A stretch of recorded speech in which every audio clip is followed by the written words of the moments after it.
દેખાઈ અમો ફસાઈ ગઈ ગાડી. હવે કોણ કાઢે આ ગાડીનો અમોથી?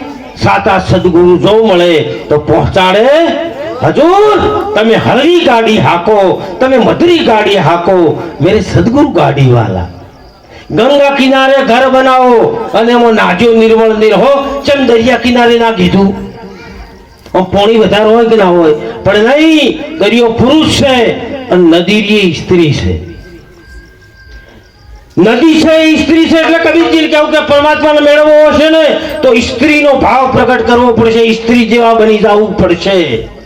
સ્ત્રીનો ભાવ નહીં થાય તો સુધી પરમાત્મા પ્રાપ્ત નહીં થાય ને. જીવણ સાહેબનો દાખલો લઈ લ્યો. જીવણ સાહેબ કાયમ ભજનમાં જતા, 16 શણગાર સજા હો, અપ ટુ ડેટ કપડા પહેરે. તમે જો સ્ત્રી ટાઈટ કપડા, અપ ટુ ડેટ અંતર બંતર સ્પ્રે બીજો મારી અને જીવણ સાહેબ જઈને ભજનમાં બેહે એટલે ગામના બધા લોકો ક્યાં ભગત બગડ્યા છે. આ જોવો જ ખરા, બની ઠણીને ભજનમાં આવે. આ જોવો તો ખરા.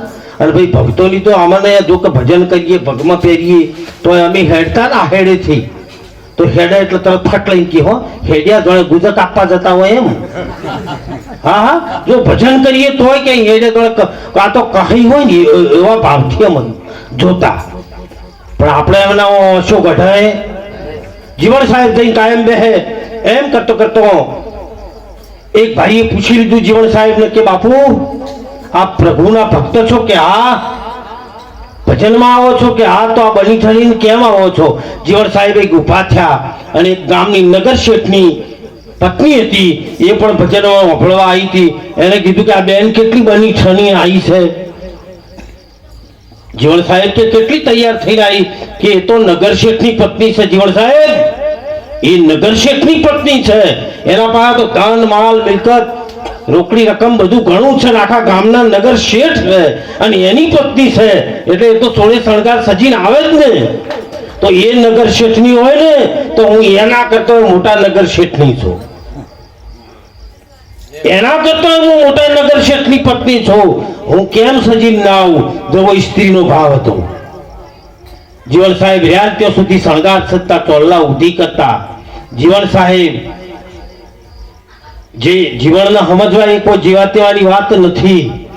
જ્યાં સુધી પુરુષ તત્વને સ્ત્રી ભાવ પ્રગટ નહીં થાય, શંકરાચાર્યનો પણ સાતીનો ભાગ સ્ત્રી જેવો બની ગયો હતો.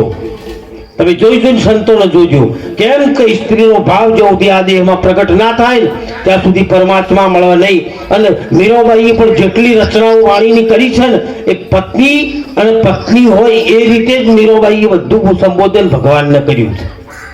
हेरी में तो प्रेम दीवानी मेरो दर्द न जाने मेरो कैसे के कोई न मैं जानू आरती बंदगी ना पूजा की रीत. हेरी में तो प्रेम दीवानी मेरो दर्द न जाने सूली ऊपर सहज पिया की किस विध मिलना होय. मेरा के मारो पति छे परमात्मा नहीं. भगवान कीधा ज नहीं मिलोए. कृष्ण ने पति मानी लीधो तो आपणो को पति तो गोतो के नहीं है. અને એટલે પતિ કહેવાય છે. લક્ષ્મીપતિ જો પતિ, શંભુપતિ, થાનાપતિ, હે અને ગમે હો તો હાલે આપણી વાતમાં શું કે એ ધણી કરે એ ખરું. ધણી એટલે પતિ. બોલવામાં તો એ જ આવે છે. ધણી કો, પતિ કો, સ્વામી કો, જે કોઈ પણ મૂળ સંબોધન શું છે? આપણું ધણી. અને એ ધણી ઈશ્વરને કીધું એનો આ ચોળનો થાય છે. આ તિલક એનું કર્યા છે, આ બેઠા ને એ એને વર્યા છે. એની મેં તો અખંડ વરને વરી સાહેલી. હું તો અખંડ વરને જો એ કહે છે કે હું તો અખંડ વરને વરી છું. આ પતિ મરે એવો નથી. અને એટલા માટે સંત આગળ શું કહે છે?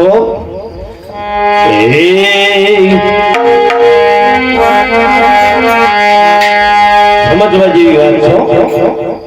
આ